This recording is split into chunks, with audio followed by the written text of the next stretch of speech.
Je veux dire, ça fait des dizaines d'années qu'on le critique, ce marché du carbone. Si vous voulez prédire la mode de demain, vous dites ça va être la mode du pâte d'éléphant l'année prochaine. Personne ne vous écoute.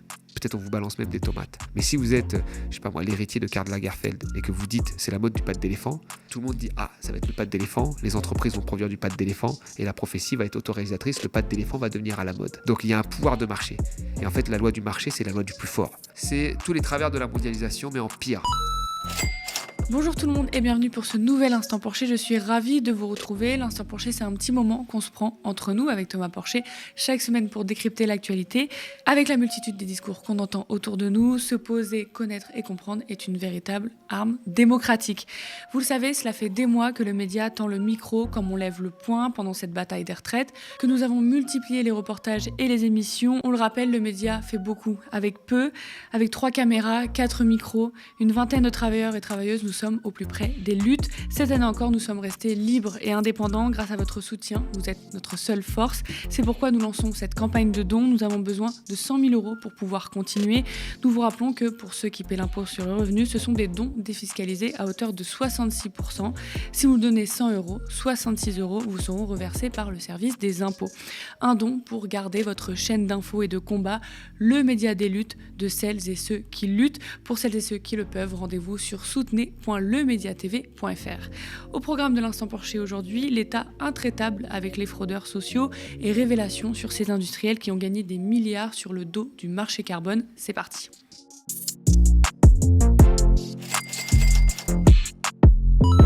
L'État sera intraitable avec les fraudeurs, ce sont les mots de Gabriel Attal. Après avoir annoncé son plan contre l'évasion fiscale il y a un mois, le ministre des Comptes publics revient avec son plan contre la fraude sociale. Et là, tout le monde pense aux méchants qui fraudent quelques centaines d'euros d'APL.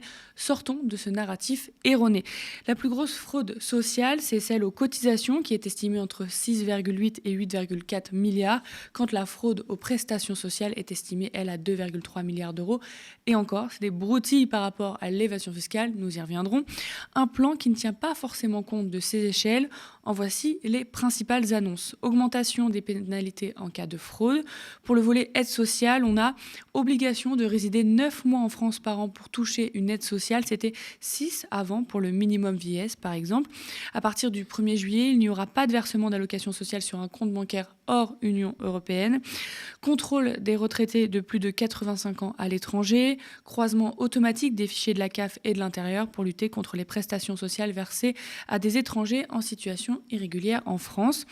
En ce qui concerne la fraude aux prestations de santé, le ministre note que 70% incombent aux professionnels de santé. Sa solution, déconventionner lorsqu'une fraude est détectée. Et en 2025, les patients dentaires ou ophtalmo recevront un SMS avec la liste des soins facturés pour vérifier. Création de 1000 postes supplémentaires avec la formation de 450 cyber-enquêteurs pour lutter contre les faux arrêts maladie en ciblant les arrêts du lundi. Et fusion de la carte vitale et de la carte d'identité. Et pour la fraude aux cotisations sociales, Gabriel Attal annonce renforcer de 60% les effectifs de l'URSSAF. Et pour les plateformes type Uber, Deliveroo, le ministre annonce que celles-ci paieront à la source désormais les cotisations des micro-entrepreneurs. Je le cite, « Je ne veux pas d'ubérisation des droits sociaux ». Thomas, on peut voir que l'exécutif ne s'acharne pas sur les plus grosses fraudes, mais persiste et signe dans le récit du fraudeur aux allocs qui ponctionne l'argent de ceux qui travaillent.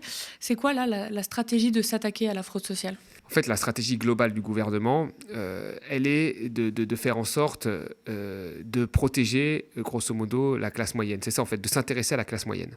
On est encore dans le débat, mais finalement, il y a une grosse mobilisation de l'ensemble de la population française, plus de 70%, 2 tiers qui étaient encore favorables au retrait ou contre la réforme des retraites. Macron, il a décidé, pendant ce mois, entre les 2 manifestations organisées par les syndicats, de cibler, en fait, la classe moyenne. La classe moyenne, c'est celle qui n'en peut plus, en fait, des très riches, qui voient leur salaire augmenter plus fortement et qui, pareil, ne supportent pas trop la fraude sociale des plus pauvres. Donc cette classe-là, Macron a décidé de leur baisser de 2 milliards les impôts.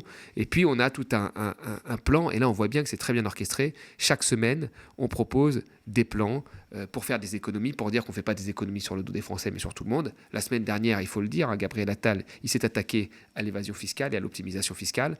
Et là, il passe à l'autre en s'attaquant à la fraude sociale.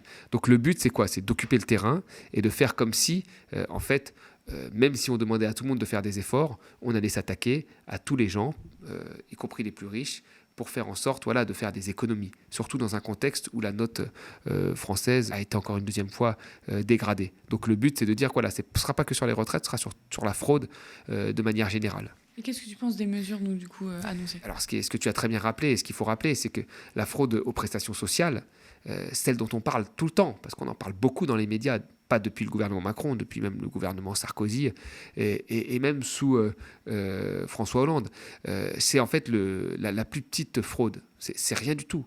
Alors, bien sûr, là, les chiffres en estimation que tu as donnés, on parle de 2 milliards, mais 2 milliards sur l'ensemble des prestations, qui sont plus de 60 milliards. On est sur des bases, on doit être à 2% de fraude, 2-3% maximum en prenant une base large. 3% finalement de fraude sur l'ensemble des prestations sociales. On peut dire que c'est marginal, surtout que vous avez un recouvrement souvent de ces fraudes sur les 3 ans à venir. L'État arrive toujours à en récupérer, donc c'est des fraudes qui restent très marginales. Après, la fraude aux cotisations sociales, c'est-à-dire le travail non déclaré, là on passe déjà dans des chiffres qui sont de plusieurs milliards, et c'est autre chose, et ça il faut s'y attaquer. Et puis après, quand on parle de la fraude fiscale, avec dedans l'évasion fiscale, on a des chiffres qui sont en plusieurs dizaines de milliards. Donc il y a un narratif qui est beaucoup plus admis quand on parle de la prestation sociale, de ce pauvre qui tricherait.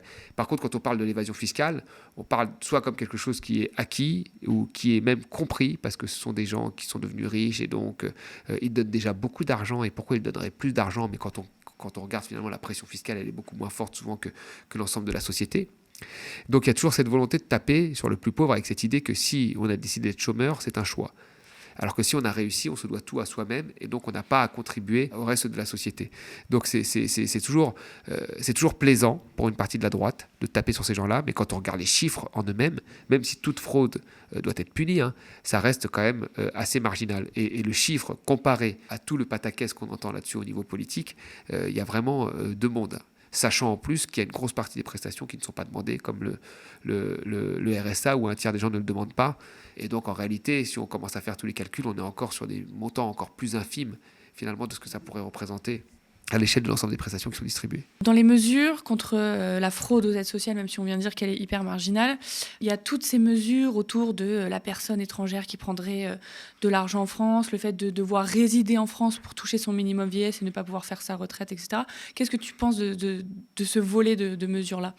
En fait, il y a toujours cette idée qui a été beaucoup mise en avant par le Front National et visiblement ça infuse même dans les partis centristes et dans le reste de la société que le modèle social français serait un appel d'air à l'immigration. C'est-à-dire que quelqu'un qui serait, je ne sais pas moi, au Congo-Brazzaville, en Syrie, connaîtrait mieux le modèle social français qu'un Français lui-même, puisque vous avez un tiers des gens qui ne demandent pas le RSA parce que c'est compliqué, parce qu'ils ne savent pas qu'ils y ont droit, ou parce que même c'est humiliant. Donc il y aurait quelqu'un comme ça dans un pays très pauvre, où il est difficile de voir ce que l'on aura à manger à la fin de la journée, et qui donc décide d'aller en France pour ce modèle social-là.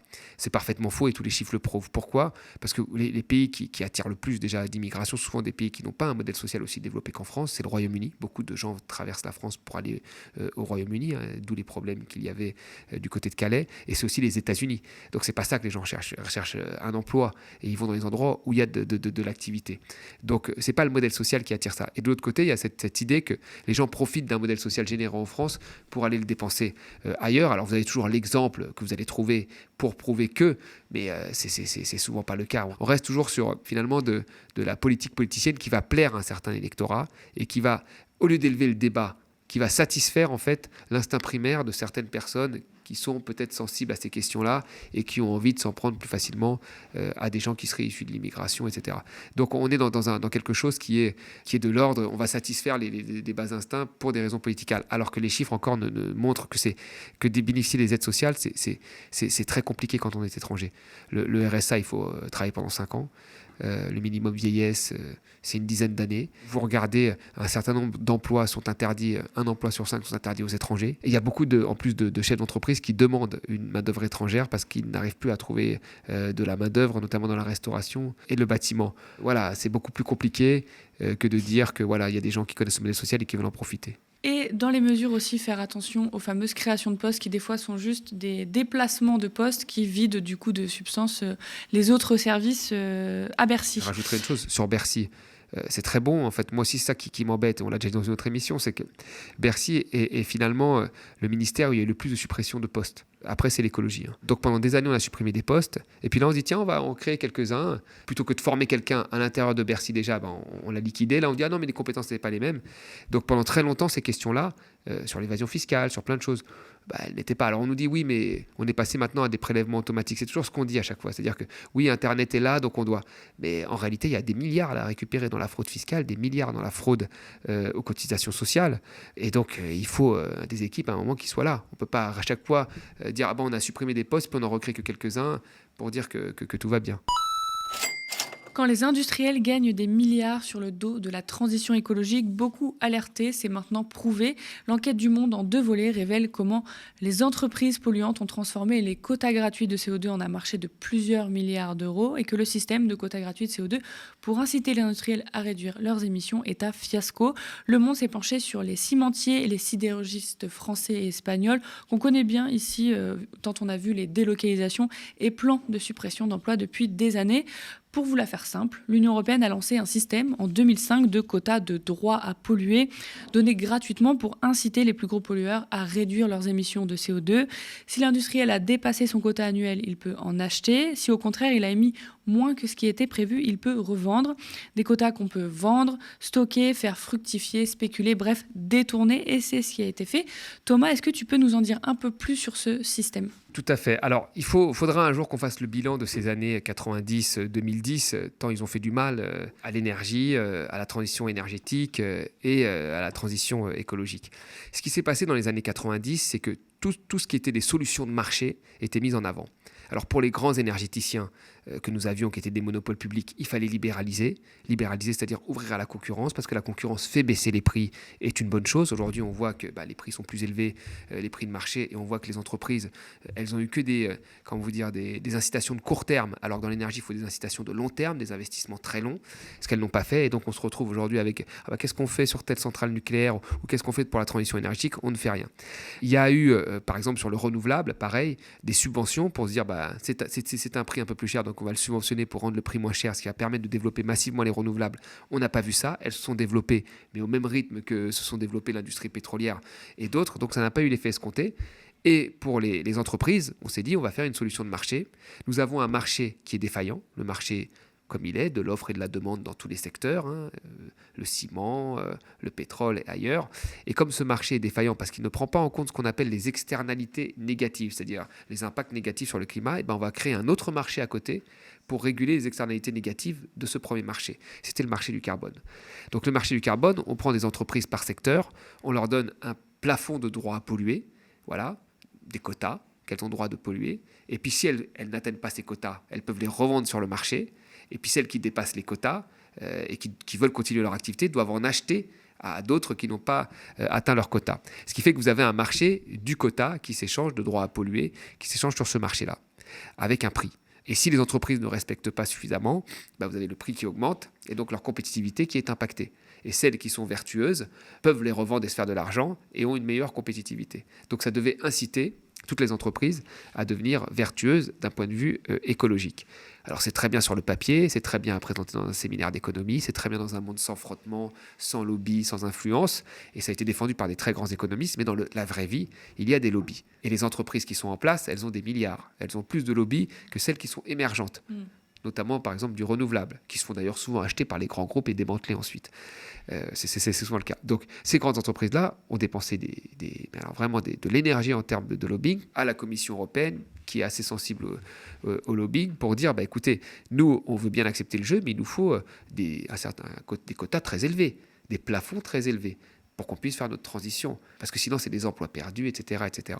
Donc, elles ont eu des droits à polluer beaucoup plus élevés. Et donc, c'était une incitation, finalement, à ne rien changer, puisque vous aviez le droit de polluer à des niveaux très élevés. Donc, c'est le lobbying qui a fait en sorte que ce marché ne fonctionne pas. Et c'est ça que les économistes qui ont défendu ça n'ont pas vu. C'est que dans un marché, ce n'est pas qu'une offre et une demande qui se croisent comme on apprend à l'école. Une offre avec une concurrence où il n'y a pas de pouvoir de marché. Dans un marché, vous avez des gens qui ont un pouvoir de marché plus que les autres et qui imposent leurs règles aux autres. Il y a un exemple que je donne toujours moi à mes étudiants. Si vous voulez prédire la mode de demain et que vous êtes Thomas Porcher, vous dites ça va être la mode du pâté d'éléphant l'année prochaine. Bon, personne ne vous écoute. Peut-être on vous balance même des tomates. Mais si vous êtes, je sais pas moi, l'héritier de Karl Lagerfeld et que vous dites c'est la mode du pâte d'éléphant, tout le monde dit ça va être le pâte d'éléphant, les entreprises vont produire du pâte d'éléphant et la prophétie va être autoréalisatrice, le pâte d'éléphant va devenir à la mode. Donc il y a un pouvoir de marché. Et en fait, la loi du marché, c'est la loi du plus fort. Celui qui a le plus de pouvoir du marché impose aux autres. Et là, c'est ce qui s'est passé. Les plus forts étant les pollueurs, ils ont imposé des plafonds plus élevés, ce qui font que les prix se sont écroulés et que ça a été une incitation à ne rien changer. Et on a perdu plus de 10 ans. Thomas, pourquoi les gens ont tellement voulu continuer à mettre en place ce marché du carbone alors que les prix étaient faibles ? Alors que beaucoup d'économistes et de confrères d'attaque, des économistes comme Maxime Combès et d'autres comme moi, ou Jean Gadret ou d'autres, il y en a beaucoup, ont critiqué ce marché du carbone. Ils l'ont critiqué. Je veux dire, ça fait des dizaines d'années qu'on le critique. Dans des bouquins qui sont sortis en 2015, on le critiquait, vous voyez. Donc, on savait que ça n'allait pas fonctionner, parce qu'on voyait que les quotas étaient très élevés, et puis on savait que ce n'était pas avec des solutions de marché qu'on allait gagner la bataille. Parce que l'industrie, l'énergie ont besoin d'avoir une vision de long terme. Or, un prix du marché est un prix extrêmement flexible. Donc vous voyez, quand ça baisse, les gens disent ça baisse, mais c'est dû à la conjoncture économique, c'est le marché. Ça va réaugmenter. Et d'ailleurs, là, regardez, ça augmente un peu, donc ça marche. Mais alors, c'est faux. Alors déjà, il y a une grosse partie du marché du carbone qui a été infiltrée. On l'a vu avec le film sur le marché du carbone par des gens qui ont créé des fausses sociétés, ce qui a fait qu'il y a eu une inflation des prix qui était parfaitement, qui ne dépendait pas réellement de l'activité des entreprises. Et d'ailleurs, les prix ont chuté très fortement quand il y a eu toutes ces affaires autour du carbone. Mais surtout, les solutions de marché ne fonctionnent pas, en fait. Elles ne fonctionnent pas parce que le marché est une construction. Et la volatilité des prix de court terme ne sont pas des bonnes choses pour l'industrie qui a besoin d'une vision de long terme et l'énergie qui a besoin d'une vision de long terme. Et ce qui est assez marrant, c'est qu'aujourd'hui, et nous l'avons vu la semaine dernière, des économistes comme Pisani-Ferry commencent par dire les solutions de marché ne fonctionnent pas, c'est des investissements publics qu'il faut. Donc c'est 15 ans qu'on a perdu pour le climat, parce que beaucoup de gens avaient alerté. Mais bon, finalement, les gens s'en rendent compte et c'est une bonne nouvelle. Donc ce système est voué à disparaître en 2034 et laisser place au mécanisme d'ajustement carbone aux frontières de l'Union européenne pour taxer les importations dans les pays tiers aux normes moins strictes. Cela a été adopté par le Parlement européen en avril. Cela peut stopper la tendance à aller émettre dans des pays où il y a moins ou aucun contrôle, par exemple. Thomas, pourquoi le marché du carbone a été privilégié à une taxe carbone au départ ? Alors, c'est assez marrant parce que la taxe, en fait, dans l'esprit des gens qui nous gouvernent et des économistes qui sont en vogue, c'est quelque chose de négatif. Alors qu'en fait, un prix du carbone avec un marché du carbone, s'il est bien mis en place avec ce qu'on appelle un prix plancher, c'est-à-dire un prix qui ne peut pas descendre, qui augmenterait au fur et à mesure, pour suivre la trajectoire finalement que l'on veut atteindre en termes de transition écologique, ça pourrait fonctionner. Mais si vous faites ça, c'est-à-dire un marché bien fait avec un prix qui augmente, ça revient à faire une taxe en fait. Parce qu'un prix plancher, c'est-à-dire un prix c'est comme une taxe. Donc ça revient à faire une taxe qui est très simple à faire. Sauf qu'une taxe au niveau européen, les pays ne sont pas d'accord sur ce qu'il faut taxer et pas taxer. L'Allemagne vous aurait dit qu'il faut taxer le nucléaire peut-être à un moment. Enfin, voilà. Et nous, on aurait dit qu'il faut taxer peut-être autre chose, du gaz, et l'Allemagne aurait été contre. Enfin, on n'est pas d'accord sur les transitions, ça aurait été compliqué. Et puis surtout, il y a une défiance, alors que ça aurait pu faire des recettes budgétaires importantes pour l'Europe, pour financer des choses importantes. Mais il y a une défiance de la part des autorités, et on le voit bien aussi Macron qui refuse de relever les impôts sur les plus riches, et de la part d'un certain nombre d'économistes sur le fait de mettre en place des taxes, alors que des taxes bien réfléchies peuvent être très efficaces, si elles sont bien réfléchies, pas mises n'importe comment, comme la taxe carbone sur les carburants qui était une erreur. Du coup, là, on y passe enfin un petit peu, non ? Non, on n'y passe pas complètement parce que là, on est passé d'un mécanisme qui était à l'intérieur de l'Europe à un mécanisme, en fait, où à l'intérieur de l'Europe, il y aura pas grand-chose à part des objectifs et des taxes sur ce qui vient de l'extérieur. Or, il faut les deux. Il faut aussi qu'à l'intérieur de l'Europe, il y ait un certain nombre de choses qui soient mises en place. Alors là, il n'y aura pas de taxe carbone à la frontière française. Elle sera finalement à la frontière européenne, ce qui est une bonne chose. Mais à l'intérieur de l'Europe, ce sera encore la mise en place de la concurrence sociale, fiscale et environnementale. Et donc, on n'en sera pas sorti du problème européen. Il ne faut jamais oublier que l'Europe, c'est tous les travers de la mondialisation, mais en pire. C'est ça qui se passe à l'intérieur de l'Europe. Donc si à l'intérieur de l'Europe, il n'y a pas des mécanismes de régulation, ça continue, quoi. On se déplacera dans les pays qui ont des normes fiscales, sociales, environnementales plus faibles que les nôtres. Et qu'est-ce que tout ça dit de nos dirigeants, finalement ? Un dirigeant, normalement, il est là pour imposer son point de vue, notamment aux industriels, en leur offrant, pas les imposer de manière brutale, mais en leur offrant finalement un horizon de long terme. Or là, on se demande si nos dirigeants, en fait, ne choisissent pas toujours les solutions qui seraient les plus agréables pour les industriels. Et je veux dire, l'industrie, c'est très important. Et il faut qu'elle soit pilotée. Il faut protéger des industries. parfois, contre la concurrence internationale. Il faut redonner vie à des industries qui s'essoufflent parfois quand elles servent un projet intéressant de transition écologique, etc. Il faut avoir cette vision-là. Mais la vision de je fais venir Tesla qui peut contrer mes producteurs automobiles, ou je laisse des entreprises françaises se délocaliser au Portugal alors qu'on a besoin peut-être d'acier pour faire du rail, etc., c'est qu'il n'y a pas de politique industrielle. Et en fait, les solutions de marché sont des solutions qui sont à l'inverse de la politique. On laisse le marché décider. Si ça ne fonctionne pas, c'est le marché qui a décidé, donc ce n'est pas de notre faute. Et si ça fonctionne, on avait raison, le marché l'a décidé.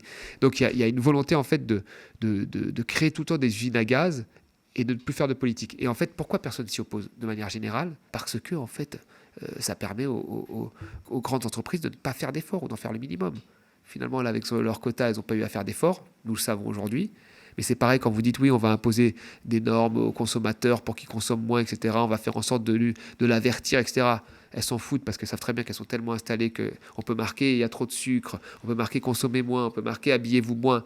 Elles sont tellement en place que ça se passe toujours bien. Donc il y a une volonté en fait de se concentrer sur les mécanismes liés à la consommation et sur les contraintes liées à des espèces de marché, de mécanismes de marché qui leur imposent en réalité très peu de contraintes.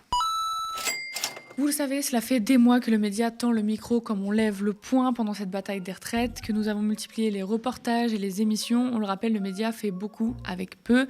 Avec 3 caméras, 4 micros et une vingtaine de travailleurs et travailleuses, nous sommes au plus près des luttes. Cette année encore, nous sommes restés libres et indépendants grâce à votre soutien. Vous êtes notre seule force.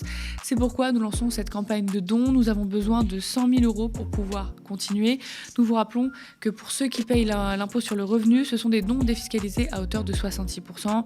Si vous nous donnez 100 €, 66 € vous seront reversés par les services des impôts. Un don pour sauvegarder votre chaîne d'infos et de combat, le média des luttes de celles et ceux qui luttent. Rendez-vous pour celles et ceux qui le peuvent sur soutenez.lemediatv.fr. Chaque geste compte, alors vos j'aime, partages et pubs autour de vous sont également indispensables. Nous sommes ravis de décrypter l'actualité avec Thomas et vous chaque semaine. Merci de toujours nous suivre pour tous vos commentaires et pouces en l'air sous les vidéos. Spectateurs, abonnés, donatrices et sociaux, je vous dis à la semaine prochaine.